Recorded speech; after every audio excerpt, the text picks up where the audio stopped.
Paula, iar azi vom începe seriile Fior Talk. Salut! Eu sunt Paula, iar azi vom începe seriile Fior Talks. Iar pentru că vom vorbi mai mult despre scruburi, m-am gândit că este important să ne reamintim împreună câteva noțiuni fundamentale despre pielea noastră și să descoperim de ce este de fapt atât de important procesul de exfoliere. Ei bine, așa cum știți, pielea noastră este constituită din 3 straturi: epiderm, derm și hipoderm, fiecare dintre acestea fiind constituite din celule specifice cu funcții bine definite.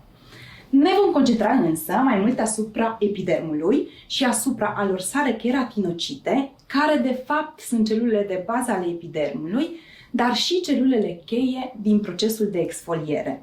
Aceste keratinocite se nasc în straturile epidermice cele mai profunde, de unde urcă încet înspre suprafața pielii, până când devin moarte și își pierd funcțiile.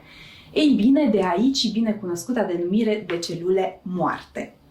Mai mult, această transformare a unei celule epidermice vii într-o celulă cornoasă moartă poartă denumirea de keratinizare și, practic, este un proces prin care celula se aplatizează, își pierde nucleul și, consecutiv, toate funcțiile, până când devine inactivă sau moartă. Pe de altă parte, turnover-ul celular sau regenerarea celulară normală a fiecăruia dintre noi este de aproximativ 1 milion de celule pe zi și durează în medie 28-30 de zile în funcție de specificitatea individuală. Acest proces devine însă mai lent odată cu îmbătrânirea cronologică și se scurtează considerabil sau se accelerează în cazul unor patologii cutanate, precum psoriazisul sau hiperkeratozele. Iar acum, imaginați-vă cum aceste celule care se reînnoiesc în mod continuu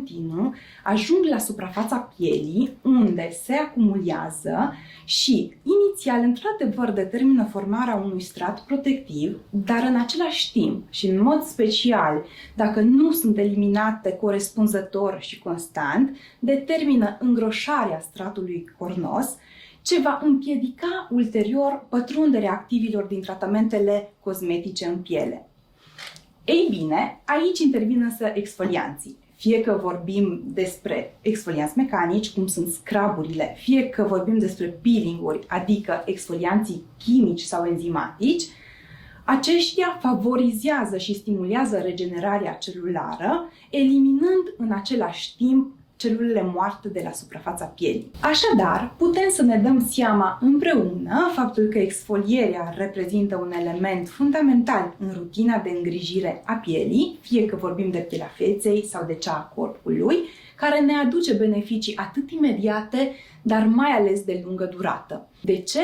Pentru că, practic, dacă noi nu eliminăm aceste celule moarte de care oricum pielea noastră nu mai are nevoie, nu se va genera un nou stimul de generare și de formare a celulelor noi. Mai mult, favorizarea și accelerarea regenerării celulare regăsește beneficii în orice tratament cosmetic și dermatologic, fie că vorbim de acne, cicatrici, hiperkeratoze și depinde, bineînțeles, și de tipul de exfoliant utilizat, dar despre tipurile de exfoliant și despre rolurile acestora vom vorbi în videoul următor.